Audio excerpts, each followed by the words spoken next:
and I will enter this into the record. Mr. Hawley. Thank you, Madam Chair.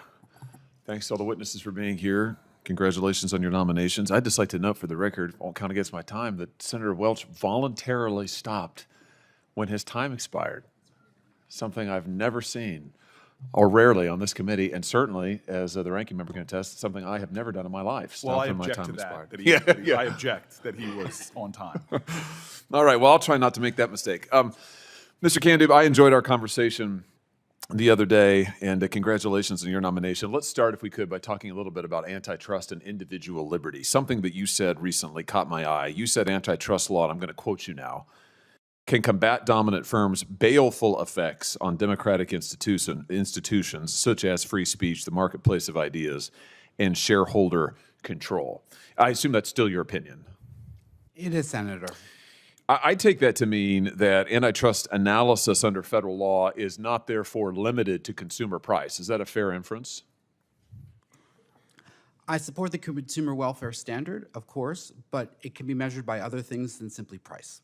Yeah, and this is my point. I mean, the Sherman Act protects competition by outlawing a restraint of trade and monopolization more broadly. It nowhere mentions consumer welfare. Now, courts, of course, have constructed the consumer welfare standard, but antitrust laws apply to products that are ostensibly free to consumers. Would you agree with that? I believe so.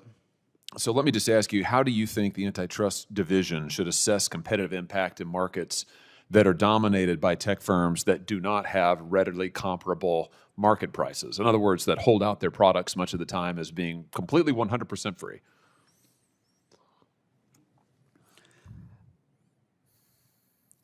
Certainly, I would always look to ensure that there is an actual anti-competitive harm, which would require using the traditional tests of market power, and I'm not at all interested in abandoning them.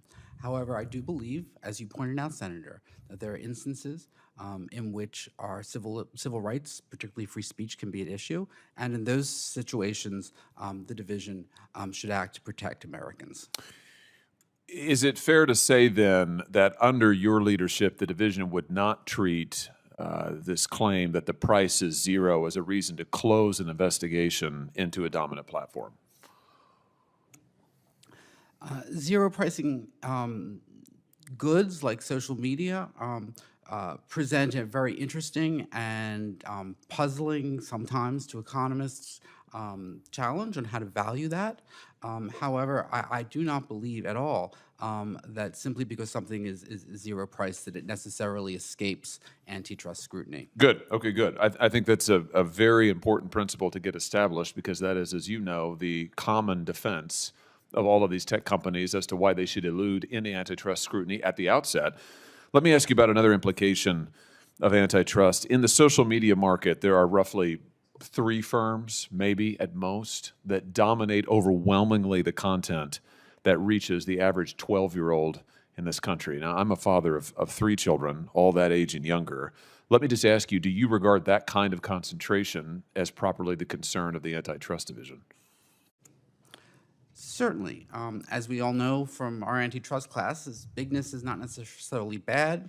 Concentration is but the first step, but it's the first step. And markets that are concentrated will, of course, get the attention of my division, should I be so fortunate as to be confirmed. Good. That's exactly what I'm driving at. And let me just give you the perspective of one parent, which is that when there's no competition for parental controls, no competition out there that would allow a parent to choose greater safety for his children or her children, then you're leaving essentially the parents totally at the mercy of the platforms. In this case, the fact that there's just 2 or 3 dominant platforms, none of whom have any real interest, let me just call it like it is, any real interest whatsoever in protecting children online. In fact, who have a massive financial interest in pushing the most exploitative material possible, and certainly the most addictive material possible, to all of our children online, because it benefits them financially. You know, that leaves me and millions of other parents like me nowhere to go. And I think the fact that there's no robust competition is a huge part of this problem. I would just like to ask you if you will commit to coordinating with the FTC, which has some jurisdiction here, as well as state attorneys general, to prioritize child safety online. Will that be a priority for you? Absolutely, sir. Good. Well, my time has expired, and a radical departure from my normal practice, I will cease and desist here. But I will have questions for the record. I'm sure other folks on the panel are just devastated I didn't ask you questions. So I'll give you some questions for the record as well. Congratulations to all of you. Thank you, Madam Chair. Thank you, Senator Hawley. Senator Blumenthal. Thanks, Madam Chair.